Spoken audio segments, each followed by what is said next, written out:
યમરાજ રસ્તા પર ઉતર્યા છે અને અમદાવાદના નરોડા વિસ્તારમાં લોકોએ ગળામાં દોરી ન લાગે તે માટેનું શું ધ્યાન રાખવું તેની સમજણ આપી રહ્યા છે। રસ્તા પર અનેક લોકો હેલ્મેટ તો ઘણા લોકો રોંગમાં જતા તો ઘણા લોકોને બાળકોને સાથે લઈને જતા જોવા મળ્યા અને જેને લઈને અમદાવાદમાં આ અનોખો પ્રયોગ હાથ ધરવામાં આવ્યો છે।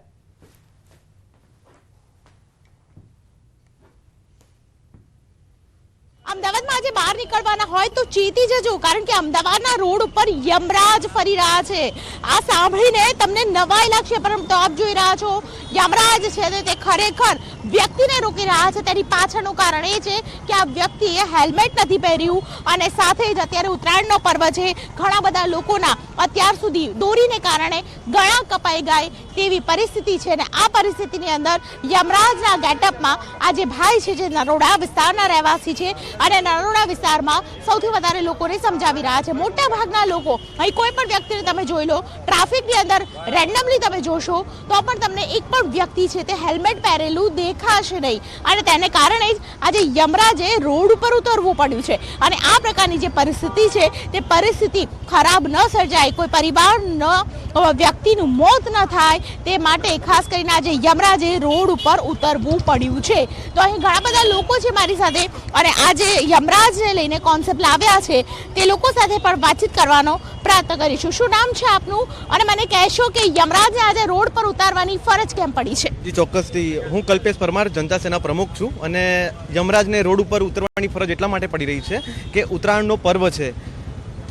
અમદાવાદ ટ્રાફિક પોલીસ તથા સામાજિક કાર્યકર્તાઓ બધા ભેગા થઈને ગુજરાત સેના દ્વારા જે રોડ ઉપર આ લોકો મફલર નથી લગાવતા, આ જે એક્ટિવા છે તેની ઉપર સ્ટ્રિંગ ગાર્ડ નથી, ના હેલ્મેટ પહેર્યું છે અને રોડ ઉપર પોતાના બાળકોને લઈને પણ આગળ નીકળી રહ્યા છે। ફોર વ્હીલ હોય તો જેનું જે ઉપરનું છજુ હોય ત્યાંથી લોકો બહાર નીકળી રહ્યા છે, જાણે પોતાના જીવનું જોખમ ખુલ્લે આમ કરીને લોકો ફરવા નીકળ્યા હોય તેવી પરિસ્થિતિનું જ્યારે નિર્માણ થયું છે ત્યારે અમે બધા ભેગા મળીને યમરાજને બોલાવ્યા છે અને યમરાજ આજે લોકો આવી રહ્યા છે, જઈ રહ્યા છે તેને સમજાવે છે અને સેફટીના વિશે ધ્યાન આપવા માટેનો પ્રયત્ન કરવામાં આવે છે। કોન્સેપ્ટ સાથે ખાસ કરીને ઘણો સરસ મેસેજ જઈ રહ્યો છે કે ટ્રાફિક ઝુંબેશ છે તેને ખાસ કરીને અનુસરો। ટ્રાફિક ઝુંબેશ જે ચાલી રહી છે તેમાં બી ખાસ કરીને ટ્રાફિકના નિયમોનું પાલન કરો, તે પ્રકારની પરિસ્થિતિ છે તે ઊભી થાય તે માટે વિશેષ વ્યવસ્થા અહીં કરવામાં આવી છે। યમરાજ દ્વારા લોકોનું આકર્ષણનું કેન્દ્ર ખેંચાય અને તેની સાથે ખાસ કરીને લોકો પણ સમજે કે ખરા અર્થની અંદર જો યમરાજ તમારા ઘરે ન આવે તો ટ્રાફિકના નિયમોને અનુસરવા જોઈએ। કેમેરા પર્સન શૈનિક મહેતા સાથે દીપિકા કુમાર, ન્યૂઝ 18 ગુજરાતી, અમદાવાદ। આર્મી દિવસની ઉજવણીના ભાગરૂપે કચ્છના રણમાં જમીનનૌકા વિહારનું આયોજન કરાયું। ત્યારે હાલ મહત્વના બ્રેકિંગ પણ આ મુદ્દે સામે આવી રહ્યા છે, નવા સમાચાર સામે આવી રહ્યા છે, જે રીતની વિગતો પ્રાપ્ત થઈ રહી છે।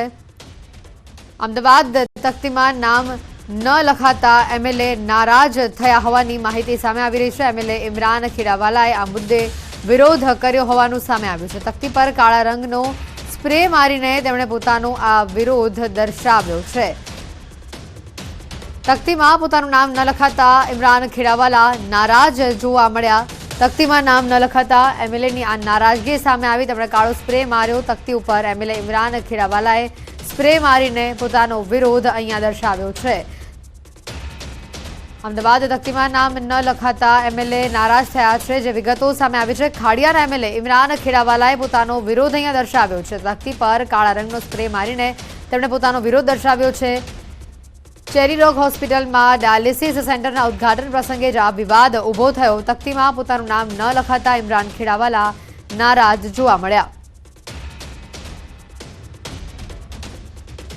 તખ્તી મુદ્દે વિરોધ જે સામે આવ્યો તેને લઈને મેયરે પ્રતિક્રિયા આપી છે। કોંગ્રેસની હલકી માનસિકતાનું આ કારણ છે। કોંગ્રેસ એમએલએ કોઈ કાર્યક્રમમાં હાજર રહેતા નથી। ખેડાવાલાનો આ વિરોધ ખોટો છે તેવું મેયરનું નિવેદન સામે આવ્યું છે।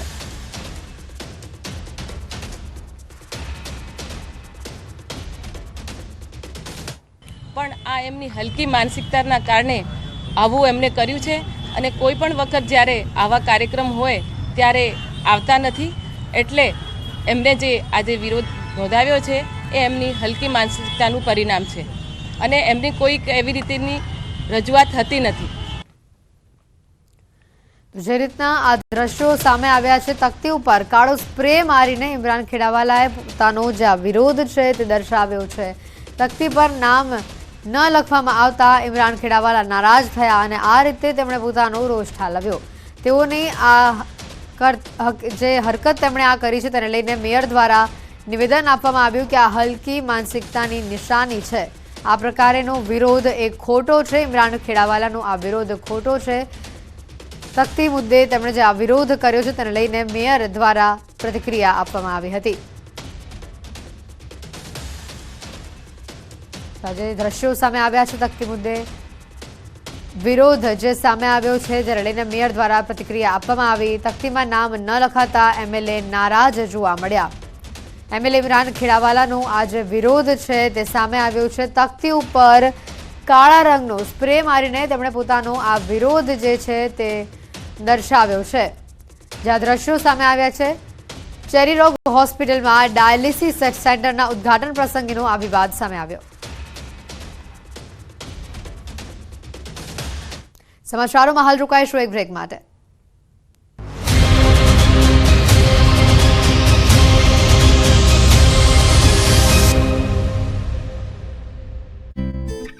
મોટું આર્થિક નુકસાન. પંચમહાલના કાટંડી ગામ નજીક કેનાલમાં લીકેજના કારણે હજારો લીટર પાણી વેડફાયું. એક તરફ ખેડૂતોને નથી મળતું પૂરતું પાણી, બીજી તરફ આવી રીતે પાણીના વેડફાટ સામે ખેડૂતોમાં રોષ. દાહોદના સંજેલીમાં કેનાલમાં લીકેજના કારણે ખેતરમાં પાણી ઘૂસ્યા. ચમારિયા ગામના ખેતરોમાં પાણી ફરી વળતા રવિ પાકને મોટું નુકસાન. કાળિયા હેલ તળાવમાંથી આવતું પાણી ખેતરોમાં ફરી વળતા મુશ્કેલી સર્જાઈ. કેનાલની સાફ સફાઈની કામગીરી કર્યા વિના પાણી છોડ્યાનો ખેડૂતોનો આક્ષેપ. કચરા તેમજ માટીના થડ જામી જતા કેનાલ થઈ જાય છે સાંકડી. સમારકામની રજૂઆત કરવા છતાં તંત્ર દ્વારા નથી કરાઈ કોઈ કામગીરી. સાબરકાંઠામાં ખેડૂતોનું ખેતીમાં નવું ઇનોવેશન. હિંમતનગરના સતનગરના ખેડૂતો કરી વીજળીથી ખેતી. જમીનમાં સોલર પ્લાન્ટ નાખી ખેડૂતો કરી રહ્યા છે લાખો રૂપિયાની કમાણી. મહીસાગરના ગ્રામ્ય વિસ્તારમાં દીપડાનો આતંક. સંતરામપુરના ચિતવાપુરા ફળિયામાં રહેતી મહિલા પર દીપડાનો હુમલો. મહિલાને મોઢા અને માથાના ભાગે ગંભીર ઇજા થતા હોસ્પિટલ ખસેડાયા. દીપડાની દહેશત બતાવવા વન વિભાગને જાણ કરાઈ. ડાંગના બારખાંધિયા ગામમાં દીપડો દેખાયો. વઘઈ રેન્જ ફોરેસ્ટ વિસ્તારમાં શિકારની શોધમાં નીકળેલા 2 દીપડા કેમેરામાં કેદ. કાર ચાલકે દીપડાનો વિડીયો સોશિયલ મીડિયામાં કર્યો વાયરલ. દીપડાના આટાફેરાથી સ્થાનિકોમાં ભયનો માહોલ. બનાસકાંઠાના થરાદમાંથી 1000 બોરી શંકાસ્પદ ખાતરનો જથ્થો જપ્ત. ભુજ આરઆર સેલે 2.66 લાખની કિંમતનું શંકાસ્પદ ખાતર જપ્ત કર્યું. થરાદ પોલીસની ટીમ ઊંઘતી ઝડપાઈ. નવસારીમાં ગટર યોજનાના કોન્ટ્રાક્ટરની મનમાની. મુખ્ય માર્ગ પર ચેનવાળું પોકલેન્ડ મશીન લઈ જતો વિડીયો વાયરલ થયો. છતાં જિલ્લા પોલીસ અને પાલિકાના અધિકારીઓ ઘોર નિંદ્રામાં. બનાસકાંઠાના આબુ પાલનપુર નેશનલ હાઈવે પર હિટ એન્ડ રનની ઘટના. અજાણ્યા વાહન ચાલકની અડફેટે રાહદારીનું મોત. અકસ્માત બાદ વાહન ચાલક ફરાર થતા અમીરગઢ પોલીસે હાથ ધરી તપાસ. દાહોદના લીમખેડા નજીક ઓવરસ્પીડમાં આવતી કારે દંપતીને ટક્કર મારી. રસ્તો ક્રોસ કરી રહેલા દંપતીને કારે અડફેટે લેતા પતિનું ઘટના સ્થળે જ મોત થયું. લીમખેડા પોલીસે અકસ્માત સર્જનાર કાર ચાલકની ધરપકડ કરી. મહેસાણામાં તસ્કરોની તરખાટ. મોકાસણમાં કરિયાણાની દુકાનમાંથી ખાંડ, ગોળ અને તેલની ચોરી કરી ફરાર થયા શખ્સો. ચોરીની ઘટના સીસીટીવી કેમેરામાં કેદ. અરવલ્લીના મોડાસાના દેવાયતનગર સોસાયટીના 3 મકાનોમાં તસ્કરો ત્રાટક્યા. હજારો રૂપિયાની ચોરી થઈ હોવાની આશંકા. આરોપીઓએ બંધ મકાનના મુખ્ય દરવાજા નકુશા તોડીને ઘરમાં પ્રવેશ કર્યો હતો. વડોદરામાં ગુરુકુળ 4 રસ્તા પાસે તસ્કરોનો આતંક. બાઇક પર આવેલા 3 તસ્કરોનો ચોરીનો નિષ્ફળ પ્રયાસ સીસીટીવીમાં કેદ થયો. મકાનના નકુચા તોડતા સમયે પાડોશી જાગી જતા તસ્કરો નાસી છૂટ્યા. દાહોદમાં ફાર્મ હાઉસમાં દારૂની મહેફિલ પર પોલીસના દરોડા. નગદી ફાર્મ હાઉસમાં દારૂ પાર્ટી કરનારા 22 નબીરા ઝડપાયા. પોલીસે ગુનો નોંધી હાથ ધરી તપાસ. ગીર સોમનાથના ઉનાના પીઆઈ ગોસ્વામીનો વધુ એક વિડીયો વાયરલ થયો. તોડબાજ પીઆઈ મહિલા પીએસઆઈ સાથે બેફામ વર્તન કરતા હોવાનો આરોપ. બંને પીએસઆઈનો બેફામ વાતચીતનો વિડીયો વાયરલ. વલસાડ જિલ્લામાં કોરોનાની રી એન્ટ્રી. ઉમરગામમાં એક દર્દી કોરોના પોઝિટિવ આવ્યો. દર્દીને હોમ આઇસોલેશનમાં રખાયો. પોરબંદર જિલ્લામાં લાંબા સમય બાદ કોરોનાનો કેસ નોંધાયો. રાણાવાવ સ્ટેશન પ્લોટ વિસ્તારમાં વૃદ્ધાનો રિપોર્ટ પોઝિટિવ. જિલ્લા આરોગ્ય તંત્ર સતર્ક થયું. વેરાવળના 26 વર્ષીય ફૂટબોલ પ્લેયરને આવ્યો હાર્ટ એટેક. ફૂટબોલ ટુર્નામેન્ટ બાદ હાર્ટ એટેક આવતા પ્લેયરનું મોત થયું. હાર્ટ એટેક આવતા સ્થાનિકોએ તાત્કાલિક હોસ્પિટલ ખસેડ્યો, પરંતુ સારવાર મળી તે પહેલા જ મોત થયું. રાજકોટના જસદણમાં હાર્ટ એટેકથી મોત. વાસજપુરમાં રહેતા 42 વર્ષીય યુવકને આવ્યો હાર્ટ એટેક. જસદણ પંથકમાં 15 દિવસમાં 6 લોકોના હાર્ટ એટેકથી મોત. પંચમહાલના વેજલપુરમાં પાયલટ પ્રોજેક્ટ અંતર્ગત યોજાયો કાર્યક્રમ. કૃષિ વિજ્ઞાન કેન્દ્ર ખાતે અધિકારીઓએ ખેડૂતોને આપ્યું જરૂરી માર્ગદર્શન. જમીનમાંથી પરીક્ષણ માટે સેમ્પલ લઈ સોઇલ સર્વેની કામગીરી હાથ ધરાઈ. દિલ્હી અને પંજાબના મુખ્યમંત્રીનું વડોદરા એરપોર્ટ પર ભવ્ય સ્વાગત કરાયું. કેજરીવાલ આજથી 2 દિવસના ગુજરાતના પ્રવાસે લોકસભા ચૂંટણીનો કરશે પ્રચાર.